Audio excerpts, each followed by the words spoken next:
Hi, this is Becky Baldwin and you're watching Lo and Behold.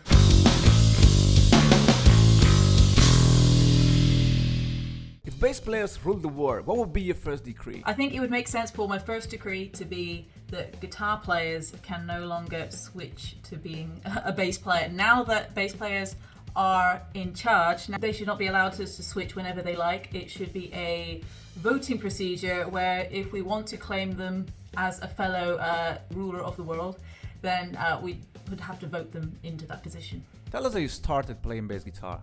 So I got my first bass guitar when I was 13. I got it for my 13th birthday. I'd just been expressing a lot of interest in the instrument. My friends and my sister had recently started playing electric guitar. I really wanted to join in with them.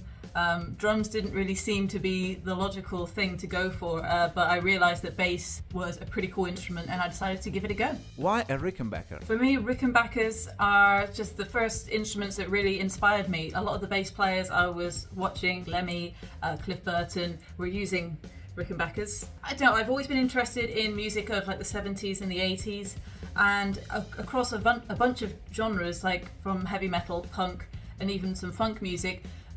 They were very prominently used during this era, and I've just always really wanted one, and when I got one I really felt like that was the instrument for me. I love the sound and I just think they look cool as hell. How did you get to play with Merciful Fate? So last year Merciful Fate were looking for a bass player to do their USA tour. Their bass player Joey Vera also plays in Armored Saint, and he was busy touring with Armored Saint at the time. My name got brought up by Hank Sherman. He'd seen a lot of my videos online of me playing like heavy metal and just classic rock bass covers, and he showed it to King, and King thought the videos were great and wanted to offer me the position. So in Bloodstock 2022 I got to meet the band, and completely a surprise to me, they asked me to play this tour, and so from through autumn and winter I did a bunch of shows with Merciful Fate, and it was just the most amazing experience. Can you share any anecdotes from your recent Fury tour in support of Phil Campbell and the Bastard Sons? It was a really fun time. We heard a lot of stories from Phil regarding his his time with Motorhead. I don't want to give you all of his stories because I think I've encouraged him to write a book about it. Only he can tell those stories as fantastically as they really deserve to be told. I guess if you haven't already heard about Phil Campbell and Motorhead pranking Testament in 2008 for the end of their tour, go and have a look at the articles on that because it's really quite fantastic. They decided to prank us at the end of our tour.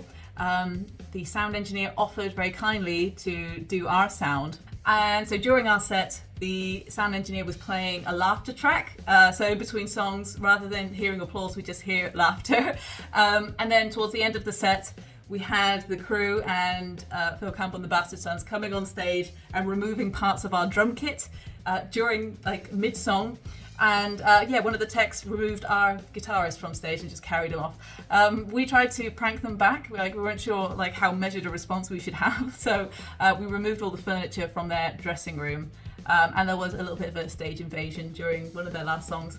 So they are a lot of fun, and Phil has so many stories, and I really hope you get to hear them all sometime. If you could rid the world of one thing, what would it be? Venues that exploit musicians, ones that take huge percentages of merch sales, when they're not giving the bands a huge percentage of their drink sales. I don't think that's on at all. Any challenges you have had to overcome as a female instrumentalist in the male-dominated world of loud music? Yes, I think most of the challenges are surrounding not being taken seriously, and this resulting in missing out on opportunities.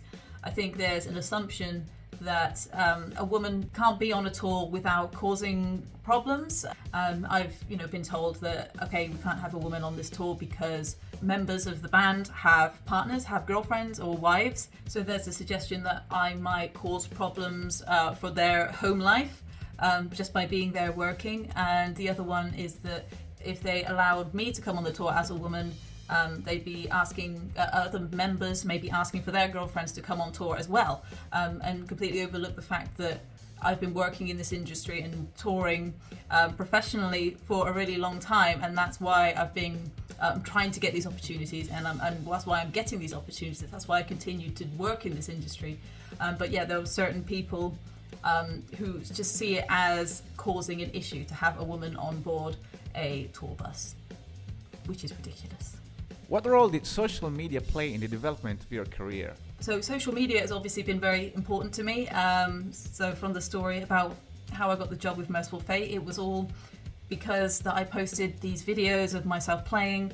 That's how I've managed to get the opportunity to play with Merciful Fate. I think if I'd not been using social media and not kind of adapted and done so well on there, I think I'd still be a musician. I'd definitely still be playing bass, but I don't think I'd be doing original bands and all this kind of stuff that I really want to do.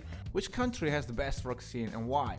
I think it might actually be the UK. I think we have so many amazing bands here in the UK, and almost like there's not enough opportunities for those great bands like to go around. I think we're kind of spoiled over here, so whenever we do go to Germany, it seems like an incredible place because they're so supportive of the venues, and I think they do get great support from fans over there and good like government support as well to like keep these venues alive.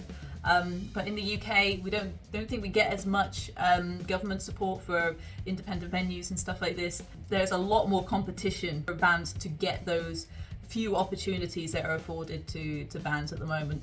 Can you demonstrate your best bass face? That's as good as you're going to get. Just a stanky one. Sorry. If you could have any famous bassist as your mentor, dead or alive, who would it be? Definitely Cliff Burton, because I mean I'd love to meet him. I think he has a really cool vibe. He seems really sweet and also very intelligent. His hands seem so just like strong and just all over the place on the neck. And I don't know, I'd just love to learn how he does that, like figure out what kind of little exercises he does and all that stuff. So yeah, definitely Cliff Burton of Metallica. Where do you see yourself in 10 years from now? Pretty much doing the same thing as now, but maybe in a more consistent routine and like, you know, have a plan. I hope that in 10 years I have a plan. Not that I lack direction now, but yeah, that's a weird thing to think about 10 years time. I think, you know, it will be bigger tours, less touring constantly, and hopefully, you know, bigger tours, bigger albums, and that'd be great.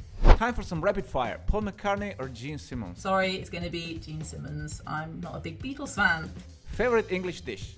I love chips. I mean, actually, are they a French dish or maybe Belgian? It's meant to be quick fire, but it's chips. And I hope that you agree that proper chip shop chips are an English dish, and that's my favorite. Analog or digital? I'm going to make life easy and go digital.